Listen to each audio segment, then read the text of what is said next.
दोस्तों आप सभी को पता है ये जो सीरीज चल रही है काफी इम्पोर्टेंट सीरीज है और आज हम पढ़ेंगे 1935 का एक्ट से लेकर के 1947 का एक्ट। ठीक है, यानी ये हमारा एक्ट से संबंधित शायद लास्ट क्लास है जो हम हर चीज को कवर कर लेंगे। ठीक है, यहाँ पे आपको थोड़ा हम पॉइंट ऐड करा दें जो हमने आपको बताया था पिछली क्लास में कि 1919 का जो एक्ट है यहाँ से संबंधित हम आपको 2-3 पॉइंट अच्छे से नोट कराएंगे जो इम्पोर्टेंट है, जबकि यहाँ से हमने 20 एमसीक्यू क्वेश्चन करा दिए थे। ठीक है, लेकिन हमें कुछ इम्पोर्टेंट और भी हैं जो आपको बताना चाहिए। तो पहला इसमें याद रख लेना कि इसी एक्ट के द्वारा, यानी यहाँ लिखेंगे प्रथम बार। ठीक है, प्रथम बार क्या हुआ, इसी एक्ट के द्वारा वोटिंग हुई थी। ठीक है, वोटिंग हुई थी, प्रथम बार क्या हुई, वोटिंग हुई। तो इस चीज को भी याद रखना है, प्रथम बार क्या हुआ था, वोटिंग हुई, या फिर कहेंगे प्रथम बार वोटिंग किया गया। तो क्वेश्चन यहाँ से ये बनेगा कि जो प्रथम बार वोटिंग हुई ये कब हुई थी, तो आप कहेंगे 1921 में हुई थी। ठीक है, इस वर्ष में हुई थी, यानी ये जो वोटिंग हुई थी वो इस एक्ट के द्वारा हुआ था। लेकिन हुआ कब था, तो आप कहेंगे 1921 में हुआ था। ठीक है, ये सिंपल चीजें याद रखना। ठीक है, एक पॉइंट यहाँ और याद करना, यहीं से क्या हुआ था, जो प्रांतों में द्वैध शासन लागू कर दिया गया था। ठीक है, तो मैं यहाँ आपको थोड़ा यहाँ पे लिख देता हूँ। ठीक है, प्रांतों में क्या हुआ, पॉइंट 1 करके यहाँ लिखना है। प्रांतों में क्या हुआ, द्वैध शासन लागू किया गया। ठीक है, प्रांतों में द्वैध शासन, ये सभी इंपॉर्टेंट क्वेश्चन है, आप समझ सकते हैं, वरना हम आपको ये बताते नहीं आज की क्लास में। ठीक है, तो द्वैध शासन लागू कर दिया गया था, लागू कर दिया। तो ये किस एक्ट के द्वारा किया गया है, आप सभी को पता हो गया है किस एक्ट के द्वारा, 1919 के एक्ट के द्वारा। ठीक है, ये चीज याद रखना। दूसरा पॉइंट यहाँ पे लिखते हैं हम। देखो दूसरा पॉइंट ये है कि जो यहाँ पे मतलब केंद्र में क्या हुआ था, द्विसदनीय व्यवस्था लागू की गई थी। ठीक है, प्रांतों में द्वैध शासन लागू कर दिया गया। ठीक है, केंद्र में, केंद्र में क्या किया गया, दो सदनीय, ठीक है, दो सदनीय व्यवस्था लागू किया गया। ठीक है, दो सदनीय व्यवस्था लागू किया गया, लागू किया। ठीक है, ये पॉइंट हो गया। अब एक इंपॉर्टेंट पॉइंट है जो आपको याद रखना है, इसी एक्ट के माध्यम से क्या हुआ था, केंद्रीय विधानसभा का गठन हुआ था। ठीक है, किस एक्ट के द्वारा, तो आप कहेंगे 1919 का जो एक्ट है इसके द्वारा। इसके द्वारा क्या हुआ, तो आप कहेंगे केंद्रीय विधानसभा का, केंद्रीय विधानसभा का क्या हुआ था, गठन हुआ था। ठीक है, यहाँ पे लिखेंगे हम पॉइंट, केंद्रीय विधानसभा का गठन हुआ, केंद्रीय विधानसभा का गठन हुआ, विधानसभा का, सभा का गठन हुआ। ठीक है, देखो अगर आप चैनल पे नए हैं तो चैनल को जरूर सब्सक्राइब कर लेना।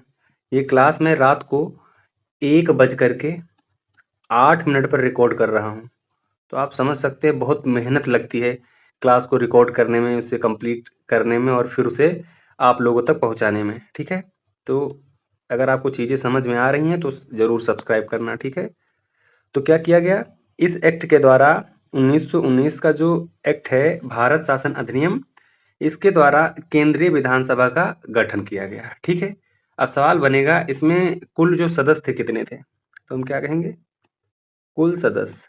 ठीक है, शायद ये कलर चेंज कर दें हम, दिखता नहीं होगा आप सबको।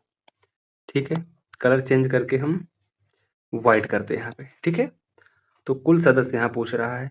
ठीक है, इसमें कुल सदस्य कितने थे, तो ये जरूर याद रखना, कितने थे, 145, 3 नहीं। ठीक है, क्या होगा, 145, ये चीज याद रखना।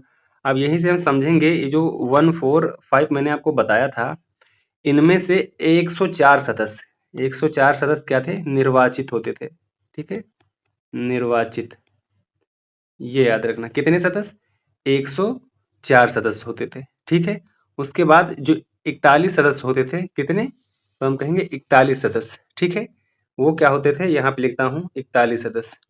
जब ये निर्वाचित होते थे तो ये क्या होते होंगे, मनोनीत। ठीक है, क्या होते हैं, मनोनीत। अब यहाँ से क्वेश्चन आता है, इनका कार्यकाल पूछा जाता है। ठीक है, इनका कार्यकाल। ठीक है, तो ये पॉइंट जरूर याद रख लेना, इनका कार्यकाल कितना था, 3 वर्ष का था।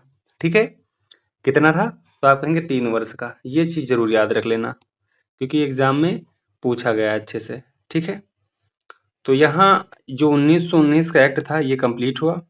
ठीक है, अब हम आते हैं अपने आज के टॉपिक पे, जो 1935 और 1947 का एक्ट है। ठीक है, तो अपने क्वेश्चन पे आते हैं, थोड़ा समझ लेते हैं यहाँ पे। ये जो 1935 का अधिनियम है, ठीक है, इसके देखो पॉइंट यहाँ पे लिखे हैं जो इम्पोर्टेंट है, जो आपको याद भी करने हैं। ठीक है, तो ये कह रहा है भारत शासन अधिनियम 1935। ठीक है, इसके माध्यम से संघीय ढांचे का प्रावधान किया गया। ठीक है, क्या किया गया?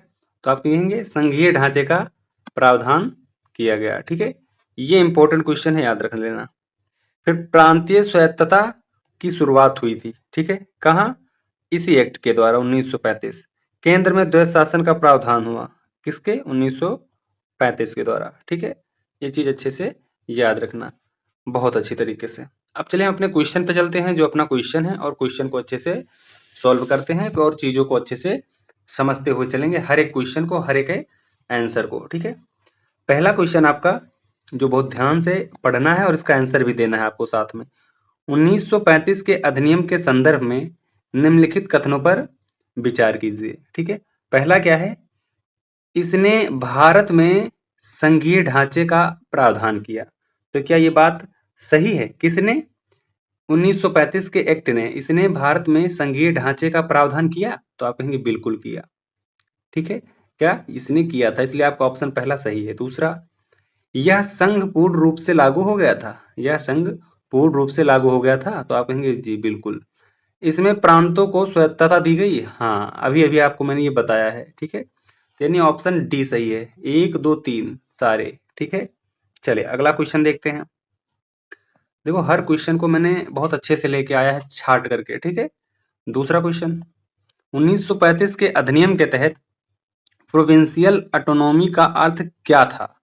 ठीक है, इसका अर्थ पूछ रखा है हमसे कि अर्थ क्या था। तो ये तो शायद मुझे ये है कि आप सबको 100% में 95% लोगों को पता होगा इसका आंसर, 95% लोगों का। ठीक है, प्रांत पूरी तरह स्वतंत्र हो गए, प्रांतों में द्वैत शासन समाप्त कर जिम्मेदार सरकार दी गई, केंद्र का नियंत्रण बढ़ गया, केवल गवर्नर को अधिक शक्ति मिली। तो इसका आंसर आप जरूर कमेंट में करना। ठीक है, ऑप्शन बी इसका बिल्कुल राइट है। ठीक है, ऑप्शन बी बिल्कुल राइट आंसर है, इस चीज को याद रखना। अगला क्वेश्चन देखते हैं। 1935 के अधिनियम के तहत केंद्र में किस प्रकार की शासन व्यवस्था प्रस्तावित थी? तो किस प्रकार की शासन व्यवस्था प्रस्तावित थी? तो संघीय शासन था। ठीक है, कैसा शासन? तो आप कहेंगे संघीय शासन। ठीक है, अच्छा यहाँ पे कुछ पॉइंट नोट करो अब। ठीक है, क्योंकि ये जो एक्ट है काफी बड़ा एक्ट है। ठीक है, यहाँ से हम कुछ चीजें इंपॉर्टेंट नोट करेंगे हम। ठीक है, अब पहला यहीं पे ये नोट करेंगे कि जो ये 1935 का एक्ट है, ठीक है, इस पर हस्ताक्षर किसने किए? इस एक्ट पर, इस पर हस्ताक्षर किसने किए? हस्ताक्षर। ठीक है, तो हस्ताक्षर किसने किए? तो आप कहेंगे ब्रिटिश सम्राट ने किए थे। ठीक है, किसने? ब्रिटिश सम्राट ने। क्वेश्चन बनेगा ब्रिटिश सम्राट ने कब किया? तो ये तो आपको पता ही है, 1935। ठीक है, ये पॉइंट इंपॉर्टेंट है, इसे नोट कर लेना अच्छे से। ठीक है, अब जो अगला पॉइंट बनता है 1935 से, ठीक, मैं यहाँ लिखता हूँ 1935 और फिर इसको मैं समझाता हूँ। ठीक है, अब देखो पहला पॉइंट यहाँ से फिर निकल रहा है कि इसमें कुल आर्टिकल कितने थे। ठीक है, ये जो 1935 है इसमें कुल अनुच्छेद कितने थे? ठीक है, कुल आर्टिकल, कुल आर्टिकल कितने थे? तो आप सभी को याद रखना है, कुल आर्टिकल 300 कितने? 321 थे। ठीक है, अगला जो पॉइंट है वो है कि इसमें अनुसूचियां कितनी थी? ठीक है, यानी शेड्यूल। तो अनुसूचियां कितनी थी? अनुसूचियां, तो आप सभी को पता है अनुसूचियां कितनी थी, कमेंट करके तुरंत बताएं कितनी अनुसूचियां थी। तो आप कहेंगे 14, सॉरी 14 नहीं, 14 तो क्या था? भाग था। ठीक है, 14 भाग था। ठीक है, अनुसूचियां 10 थी। ठीक है, ये याद हो गया होगा। यहाँ पे भाग भी लिख लो, भाग कितने थे? तो भाग इसमें 14 थे। ठीक है, काफी इंपॉर्टेंट है, इसे याद रखना। ठीक है, अब यहाँ से पॉइंट और लिखना कि ये भारतीय संविधान का सबसे बड़ा स्रोत है। ठीक है, ये क्या है? भारतीय संविधान का, भारतीय संविधान का सबसे बड़ा स्रोत है, सबसे बड़ा स्रोत है। इस चीज को याद रखना अच्छे से, ठीक है। चलिए अब अगला क्वेश्चन पढ़ते हैं और आगे भी चीजों को हम एक्सप्लेन करेंगे, ठीक है। 1935 के अधिनियम के अनुसार, देखो एक चीज यहाँ पे और याद रखना, ये क्वेश्चन कई बार आ चुका है, ठीक है। ये क्वेश्चन मतलब ये शब्द एक बार पहले भी इसको हम 2 बार देख चुके हैं, ठीक है। तो इसका आंसर आपको ही देना है, ये समझ लो आपके लिए होमवर्क है, ठीक है। ये क्या है, ये आपके लिए होमवर्क है, इसका आंसर आपको ही देना है, ठीक है। मैं यहाँ पे आपके लिए मदद कर सकता हूँ कि थोड़ा मदद ये कर दूंगा कि मैं ऑप्शन कुछ काट देता हूँ, ठीक है। जिससे ऑप्शन ए काट दिया मैंने, ठीक है। सॉरी, ऑप्शन ए नहीं काट सकता मैं, ठीक है। मैं ऑप्शन डी काट देता हूँ। एक ऑप्शन मैंने काट दिया। अब आप 3 ऑप्शन में एक राइट आंसर हमें बताएंगे, ठीक है। चलिए हम अगला क्वेश्चन देखते हैं। 1935 के अधिनियम के तहत संघीय विधायिका कैसी थी, ठीक है। तो संघीय विधायिका कैसी थी, तो आपने तो इसको पढ़ रखा है, 2 सदनीय थी, इसे हमें बताने की जरूरत ही नहीं है। त्रिसदनीय बिल्कुल गलत है, एक सदनीय भी गलत है। जब दोनों गलत हैं तो कोई नहीं, ये भी गलत है, ये बिल्कुल सही है, क्योंकि इसे मैंने आपको बताया भी, अभी जब एक्सप्लेन किया है वहां भी बताया द्विसदनीय व्यवस्था, ठीक है। अगला क्वेश्चन, क्वेश्चन नंबर 6 है, इसको आपको देखना है और ध्यान से सुनना है। 1935 के अधिनियम के अनुसार संघीय विधायिका के 2 सदन कौन से थे, किसके अनुसार, इस एक्ट के अनुसार, ठीक है। तो कौन से थे, तो आप क्या कहेंगे, सिंपल से याद रख लेना, संसद और परिषद, ठीक है। क्या, संसद और परिषद, यानी आपका ऑप्शन डी क्या बिल्कुल सही है। तो देखो डी नहीं सही है, यहाँ पे सही ऑप्शन सी है, ठीक है। ऑप्शन सी सही है, इस चीज को याद रखना। डी क्यों नहीं सही है, इसे हटा दो। देखो संघीय सभा और राज्य परिषद, ठीक है। इस मतलब ये संघीय विधायिका के 2 सदन थे, ठीक है। कौन से 2 सदन थे, तो आप कहेंगे संघीय सभा और राज्य परिषद, ठीक है। ये बहुत अच्छे से आप समझ गए होंगे। चलिए अब क्वेश्चन नंबर अगला देखते हैं। 1935 के अधिनियम के तहत फेडरल कोर्ट की स्थापना कब हुई, इंपॉर्टेंट, कैसा क्वेश्चन है ये, इंपॉर्टेंट, ठीक है। इसे इंपॉर्टेंट लगा दो। तो 1937 में हुई थी स्थापना, ठीक है। फेडरल कोर्ट की स्थापना कब हुई, तो आप कहेंगे 1937 में हुई है, ठीक है। ये चीज याद रखना। अगला क्वेश्चन, 1935 के अधिनियम के तहत फेडरल कोर्ट की स्थापना का मुख्य उद्देश्य क्या था, ठीक है। अभी हमने देखा कब हुआ था, ठीक है। अब इसका मुख्य उद्देश्य पूछ रहा है, तो मुख्य उद्देश्य क्या है, केवल आपराधिक मामलों का निपटारा करना, नहीं ये तो मुझे नहीं सही लग रहा है। केंद्र और प्रांतों के बीच विवादों का समाधान, हाँ ये मुझे सही लग रहा है, लेकिन आगे भी देख लेते हैं। संसद की सहायता, नहीं ये भी गलत है। केवल नागरिक मामलों का निपटारा, केवल, ये भी बात गलत है। केवल नागरिक के मामलों का निपटारा थोड़ी है। केंद्र और प्रांतों के बीच विवादों का समाधान, ठीक है, ये बिल्कुल सही है, ठीक है। ये चीज याद रखना। अगला क्वेश्चन देखते हैं। 1935 के अधिनियम के तहत निम्नलिखित में से कौन सी सूचियां बनाई गईं, ठीक है। कौन सी सूचियां, इंपॉर्टेंट, ठीक है, इंपॉर्टेंट क्वेश्चन है ये, इंपॉर्टेंट स्टार लगा लेना इसमें। तो कौन सी सूचियां थी, तो क्या, केवल केंद्र सूची, केवल गलत, केवल प्रांतीय भी गलत, केवल समवर्ती भी गलत, ठीक है। अच्छा अब एक चीज याद रखना, अगर ऐसा क्वेश्चन आता है तो आपको नहीं पता है तो केवल वाले तो काट देना, ठीक है, क्योंकि केंद्रीय, प्रांतीय और समवर्ती सूची बनाई गई थी, ठीक है। अब इसे आप ऐसे भी याद रखेंगे, ठीक है, केंद्रीय, प्रांतीय और समवर्ती सूची बनाई गई थी, ठीक है। अगला क्वेश्चन, 1935 के अधिनियम के अनुसार रेसिड्यूरी पावर्स किसके पास थी, तो ये किसके पास थी, हमें इसका जवाब देना है। ऑप्शन ए प्रांतों के पास थी, ऑप्शन बी गवर्नर जनरल के पास, ऑप्शन सी संघीय विधायिका के पास, ऑप्शन डी भारतीय मंत्रियों के पास। तो आप कहेंगे ऑप्शन बी बिल्कुल सही है, ठीक है। ऑप्शन बी क्या है, बिल्कुल सही है। अगला क्वेश्चन, 1935 के अधिनियम के तहत गवर्नर के संबंध में कौन सा कथन सही है, इसके तहत, और संबंध किसके, गवर्नर जनरल के, ठीक है। गवर्नर के संबंध में कौन सा कथन सही है, तो आपको पता है ऑप्शन ए, वह केवल नाम मात्र का प्रमुख था, नहीं गलत है बात, वह पूरी तरह उत्तरदायी था, गलत। उसके पास विशेष विवेकाधीन शक्तियां थी। हाँ, ये बात सही है। ऑप्शन बी बिल्कुल राइट आंसर इसका। ठीक है, अगला क्वेश्चन। 1935 के अधिनियम के तहत मताधिकार के संबंध में कौन सा कथन सही है? ठीक है, तो कौन सा कथन सही है? तो इसका भी बी ही सही है, बहुमत बहुत सीमित मताधिकार। ठीक है, इसका भी बी सही है। अगला क्वेश्चन। 1935 के अधिनियम के तहत भारतीय संघ क्यों लागू नहीं हो पाया? इंपॉर्टेंट क्वेश्चन है ये। ठीक है, तो ये क्यों लागू नहीं हो पाया, हमें ये चीज बताना है। तो आपने अगर पढ़ा होगा अच्छे से, पॉलिटी अगर आपने अच्छे से पढ़ा होगा, हालांकि अभी ये आपको मैंने संविधान नहीं पढ़ाया। ठीक है, संविधान, इसी के बाद संविधान सभा आएगा। ठीक है, संविधान सभा, क्योंकि ये क्वेश्चन संविधान सभा से संबंधित है। ठीक है, 1935 से तो है ही, क्योंकि संविधान सभा इससे पहले ही थोड़ी जानकारी दे दी जाती है किताबों में। ठीक है, ये क्वेश्चन वैसे ही बना है, तो हमें बताना है क्यों लागू नहीं हो पाया। ठीक है, तो क्यों लागू नहीं हो पाया?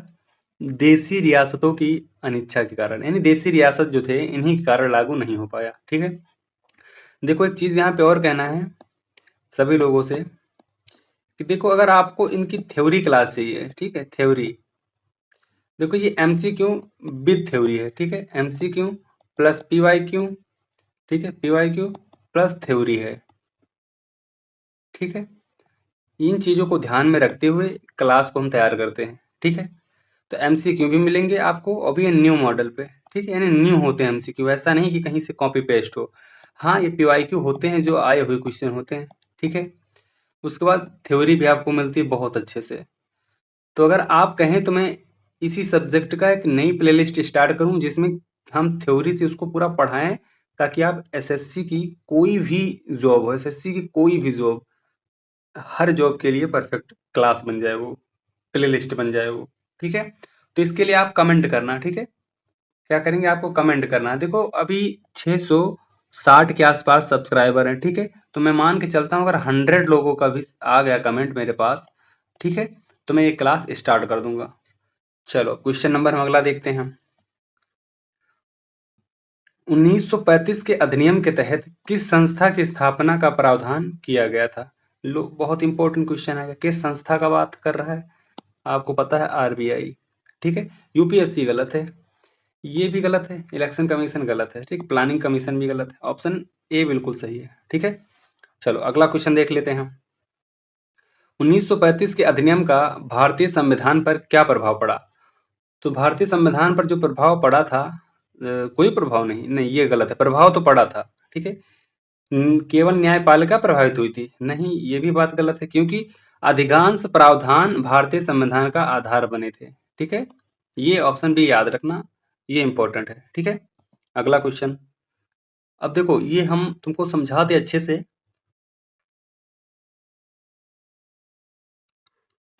कि 1935 से संबंधित चीजें थी ये, जो आपने एमसीक्यू और पीवाईक्यू के रूप में देखा, प्लस थ्योरी भी देखी। ठीक है, अब हम आपको यहाँ पे एक चीज और बताते हैं जो आपको समझना है। ठीक है, पहला क्या कि इसी में क्या हुआ था, अखिल भारतीय संघ की स्थापना हुई थी। ये क्वेश्चन बनेगा तो याद रखना, इसी एक्ट के द्वारा अखिल भारतीय संघ की स्थापना हुई। ठीक है, अखिल भारतीय संघ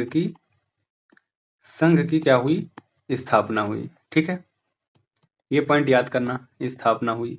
अगला पॉइंट, अगला पॉइंट यहाँ पे ये याद करना है आपको कि इसकी जब अखिल भारतीय संघ की स्थापना हुई, ठीक है, तो इसमें कौन कौन सी रियासतें जो थी जो स्वेच्छा से शामिल होना चाहती थी? ठीक है, मतलब इसमें कौन सी जो रियासतें हैं जो स्वेच्छा से शामिल होना चाहती हैं? ठीक है, तो कौन कौन सी हैं? तो आप यहाँ याद रखना 11, 11 क्या, 11 प्रांत। ठीक है, 11 प्रांत प्लस आगे कितने थे, 5 कमिश्नरी, 5 नहीं 6 कमिश्नरी। ठीक है, क्या कहेंगे आप, 6 कमिश्नरी से थे, 6 कमिश्नरी। ठीक है, आगे लगाएंगे हम प्लस, उसके बाद ऐसी रियासतें जो स्वेच्छा से शामिल होना चाहती हैं, ये अखिल भारतीय संघ की स्थापना। ठीक है, स्वेच्छा से, हम स्वेच्छा लिख देते हैं, आप समझ जाएंगे, स्वेच्छा से शामिल, स्वेच्छा से शामिल कैसी रियासतें, रियासतें लिख देता हूं। ठीक है, तो ये चीज अच्छे से याद रखना। ठीक है, अब देखो पिछले हम पढ़ते आए हैं कि क्या हुआ था उसमें, केंद्र में द्वैध शासन लागू किया गया था, ठीक है। मतलब कहाँ, प्रांतों में लागू किया गया था, सॉरी। पीछे जो हमने पढ़ा था वो क्या हुआ था, प्रांतों में द्वैध शासन लागू था। यहाँ पे क्या हुआ, यहाँ पे प्रांतों से द्वैध शासन समाप्त कर दिया गया। प्रांतों से द्वैध शासन क्या किया गया, द्वैध शासन समाप्त किया गया, समाप्त किया। अब इसको समाप्त करके क्या किया गया, तो ये चीज केंद्र में लागू किया गया, ठीक है। यहां से समाप्त कर दिया गया और केंद्र में लागू किया गया। कहां पे, केंद्र में लागू किया गया, ठीक है। ये पॉइंट याद रखना, केंद्र में लागू किया, लागू किया, ठीक है। अब यहाँ एक चीज याद रखना, ये पीवाईक्यू है, ठीक है।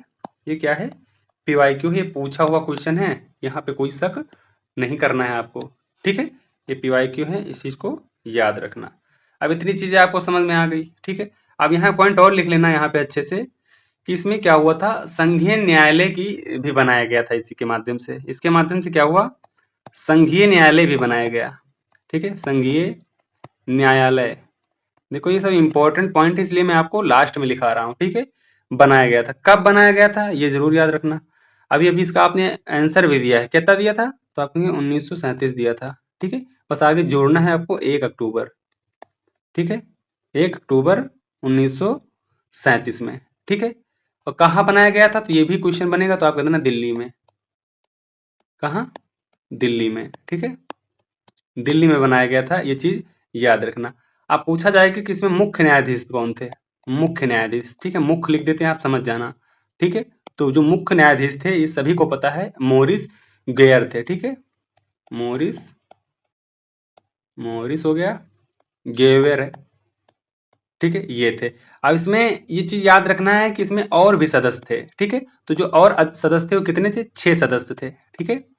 6 सदस्य, सदस्य नहीं हम कह सकते हैं, 6 जज और थे, ठीक है। 6 अन्य जज, 6 अन्य जज, ठीक है। ये चीज याद रखना। अब क्वेश्चन बनेगा, ये जो 6 अन्य जज थे ये कौन थे, तो यहां से लिखेंगे, 2 तो भारतीय जज थे। कैसे जज थे, 2 भारतीय जज थे, भारतीय जज थे। और जो बाकी 4 थे वो क्या थे, वो अंग्रेजी जज थे, यानी अंग्रेजी जज थे। हम अंग्रेजी लिख देते हैं, ठीक है। ये चीज याद रखना। अब यहां से क्वेश्चन बनेगा, ये जो 2 भारतीय जज थे ये कौन थे, ठीक है। तो इनका नाम लिखना है बहुत अच्छे से, जैकेस थे, MR जैकेस, जैकेस, ठीक है। और दूसरे जो थे इनका भी नाम याद करना है, ठीक है।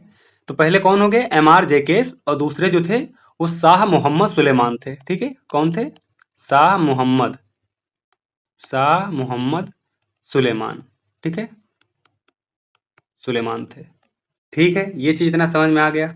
अब यहाँ क्वेश्चन अगर आपसे, यहाँ पे और भी चीजें हैं जो लिखना चाहिए, मैं ऊपर लिख देता हूँ यहाँ पे, ठीक है। 1919 से संबंधित है, यहाँ पे समझा, सॉरी 1919 नहीं, 1935, यहाँ पे समझा देता हूँ। कुछ और पॉइंट है जो, ठीक है, इसी से संबंधित है। क्वेश्चन यहाँ बन गया, अगर आपसे पूछेगा इसका अंतिम, सॉरी कहाँ पे है, संघीय न्यायालय, हाँ। इसका अगर अंतिम मुख्य न्यायाधीश पूछे तो क्या बताएंगे आप, फटाफट कमेंट करके बताइए। ये क्वेश्चन आपके लिए होमवर्क है, अंतिम, ठीक है। अंतिम मुख्य न्यायाधीश, मुख्य न्यायाधीश, ठीक है। ये आपके लिए होमवर्क है, बताना, ठीक है। चलो अब आगे हम थोड़ा पढ़ते हैं और अच्छे से समझेंगे। देखो एक चीज बता दूं, 1935 भी कंप्लीट हो गया, जितने भी इंपॉर्टेंट क्वेश्चन थे हमने सब करा दिए, ठीक है, सारा MCQ के फॉर्मेट में, ठीक है। और आपको बुक तो पढ़ते ही रहना है, ये आप सभी को पता है, ये GS है, ये क्या है, ये GS है, इसलिए आपको बुक कभी भी स्किप नहीं करनी है, बुक अपने नोट्स ये जरूर रिवाइज करते रहना है, ठीक है। अब हम पढ़ेंगे 1947 का अधिनियम, ठीक है। इससे भी संबंधित सारे क्वेश्चन देखते हैं। अब पहला थोड़ा यहाँ जानते हैं कि ये स्वतंत्रता अधिनियम है, ठीक है। 1947 क्या है, स्वतंत्रता अधिनियम, ठीक है। द इंडियन इंडिपेंडेंस मूवमेंट 1905 से 1947, ठीक है। अब इसके हम कुछ मुख्य जो प्रावधान है उनको समझते हैं। 15 अगस्त 1947 को भारत और पाकिस्तान 2 डोमिनियन बने। कौन से, भारत और पाक, ठीक है। ब्रिटिश संसद का नियंत्रण समाप्त हो गया इसी एक्ट के द्वारा 1947। ठीक है, इतना आपको पता है। संविधान सभाओं को पूर्ण संप्रभुता मिली, ठीक है, पूर्ण संप्रभुता मिली। अब हम अगला क्वेश्चन देखते हैं और हर एक क्वेश्चन को हम बहुत अच्छे से करेंगे, ठीक है। चलें, भारतीय स्वतंत्रता अधिनियम 1947 के संदर्भ में निम्नलिखित कथनों पर विचार कीजिए। पहला कथन क्या है, उस पर विचार करें। इसने भारत और पाकिस्तान को स्वतंत्र डोमिनियन का दर्जा दिया। अभी अभी मैंने आपको बताया है, बिल्कुल राइट है ये, ठीक है। तो जिसमें एक है वो सही है, जिसमें नहीं है वो गलत है। इसमें नहीं तो ये गलत हो गया। दूसरा पढ़ते हैं। इसने ब्रिटिश संसद की संप्रभुता समाप्त कर दी, ठीक है। क्या किया इसने? इसने ब्रिटिश संसद की संप्रभुता समाप्त कर दी। तो ये भी अभी अभी आपको मैंने बताया, यहाँ पे ऊपर देख सकते हैं, यहाँ पे देखो, यहाँ पे मैंने समझाया आपको, ठीक है। तो ये भी बिल्कुल सही है। तो दो जिसमें ना हो उसको काट दो, दो इसमें नहीं हो काट दो।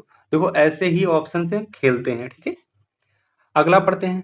इसने भारत में पूर्ण गणतंत्र की स्थापना की। अब ये क्वेश्चन आपको बताना है कि यह क्या राइट है।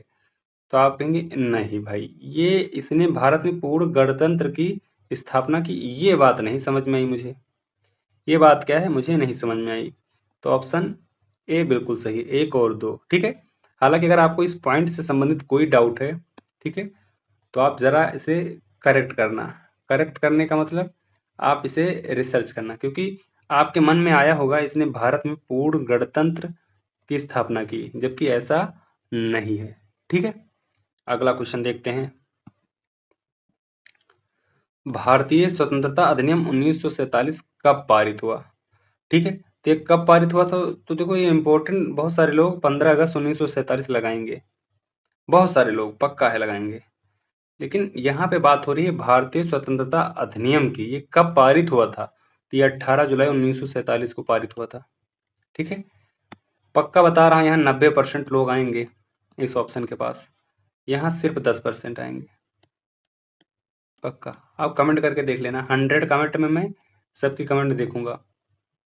अगला क्वेश्चन जो इम्पोर्टेंट है, इस अधिनियम के तहत भारत और पाकिस्तान कब अस्तित्व में आए, ठीक है।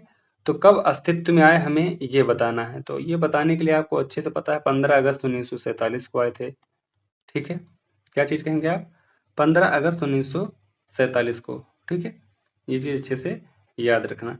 हालांकि आंसर आपको ये ऑप्शन डी भी समझ में आ रहा होगा, लेकिन ये गलत है, ठीक है। ये क्या है, गलत है, इस चीज को याद रखना। अगला क्वेश्चन, भारतीय स्वतंत्रता अधिनियम 1947 के तहत डोमिनियन स्टेटस का अर्थ क्या था, ठीक है। तो इसका अर्थ क्या था हमें ये बताना है। इसका अर्थ था ब्रिटिश सम्राट के अधीन स्वशाही राज्य, ठीक है। ऑप्शन भी बिल्कुल करेक्ट है, याद रखना। अगला क्वेश्चन, इस अधिनियम के तहत गवर्नर जनरल की नियुक्ति कौन करता था, ठीक है। तो गवर्नर जनरल की जो नियुक्ति करते थे वो ब्रिटिश सम्राट करते थे, ठीक है। कौन करते थे, ब्रिटिश सम्राट करते थे। अगला क्वेश्चन, भारतीय स्वतंत्रता अधिनियम 1947 के तहत किसे भारत का पहला गवर्नर जनरल बनाया गया। इंपॉर्टेंट क्वेश्चन है ये, ठीक है, इंपॉर्टेंट क्वेश्चन है। तो किसे बनाया गया था, लॉर्ड माउंटबेटन को, ठीक है। बहुत सारे लोग ऑप्शन बी पे आएंगे, जो कि गलत है, याद रखना। ऑप्शन ए बिल्कुल सही है, ठीक है। अगला क्वेश्चन, इस अधिनियम के तहत ब्रिटिश परम परमाउंटसी है ये, ठीक है। पर माउंटसी का क्या हुआ, ब्रिटिश परमाउंटसी का क्या हुआ, ठीक है। तो बहुत अच्छे से याद रखना, इसका क्या हुआ था, समाप्त कर दी गई थी, ठीक है। ऑप्शन बी बिल्कुल करेक्ट है। अगला क्वेश्चन देखते हैं बहुत अच्छे से।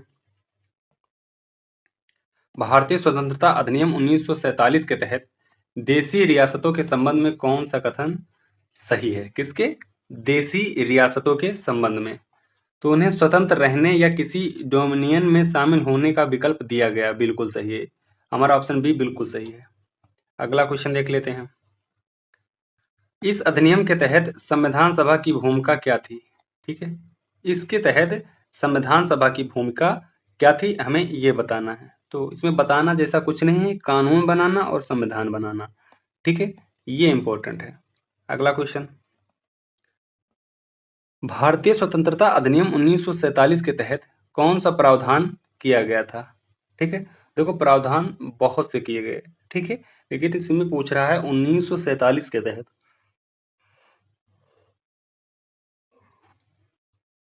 तो 1947 के तहत जो किया गया था वो प्रीवी काउंसिल का अधिकार समाप्त किया गया था। ठीक है, ऑप्शन बी बिल्कुल करेक्ट जवाब है।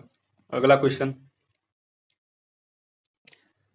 इस अधिनियम के तहत secretary of state for India का क्या हुआ? इस एक्ट के माध्यम से। ठीक है, तो इसमें क्या हुआ था? तो आप कहेंगे पद समाप्त कर दिया गया था। ठीक है, ऑप्शन भी बिल्कुल सही है। अगला क्वेश्चन, भारतीय स्वतंत्रता अधिनियम 1947 के तहत कौन सा कानून निरस्त हुआ था? इंपॉर्टेंट क्वेश्चन है ये, इंपॉर्टेंट क्वेश्चन है। ठीक है, तो आप क्या कहेंगे? ऑप्शन डी कोई नहीं। ये चीज याद रखना, क्या कहेंगे आप? ऑप्शन डी कोई नहीं। ठीक है, अगला क्वेश्चन जो बहुत अच्छे से समझना है और याद रखना है। ठीक है, चलो, इस अधिनियम के तहत भारत की विधायिका को कौन सी शक्ति मिली? इंपॉर्टेंट क्वेश्चन है। भारत की विधायिका को कौन शक्ति मिली? तो पूर्ण विधायी संप्रभुता मिली है। ठीक है, ये बिल्कुल सही है। अगला क्वेश्चन, भारतीय स्वतंत्रता अधिनियम 1947 के तहत ब्रिटिश संसद का भारत पर क्या अधिकार रहा? ठीक है, 1947 के तहत की बात हो रही है, तो क्या अधिकार था? तो आप बहुत अच्छे से कहेंगे कोई अधिकार नहीं था। ठीक है, 14 का सी बिल्कुल करेक्ट है। अगला क्वेश्चन, अब क्वेश्चन नंबर 15 जो है, ठीक है, क्वेश्चन नंबर 15 ये आपके लिए होमवर्क है। ठीक है, अगला क्वेश्चन 16 नंबर क्वेश्चन की बात करें, भारतीय स्वतंत्रता अधिनियम 1947 के तहत कौन सा क्षेत्र पाकिस्तान को मिला? इसके तहत 1947 के तहत की बात कर रहा है। ठीक है, तो कौन सा मिला था? ऑप्शन ए बंगाल और पंजाब का विभाजन। ठीक है, बंगाल और पंजाब का विभाजन। अगला क्वेश्चन, इस अधिनियम के तहत भारत की स्थिति क्या थी? कौन से अधिनियम? 1947 का जो अधिनियम है, इसके तहत भारत की स्थिति क्या थी? ठीक है, तो वो कैसी थी? डोमिनियन थी। ये अभी अभी आपने पढ़ा है। ठीक है, ये चीज याद रखना।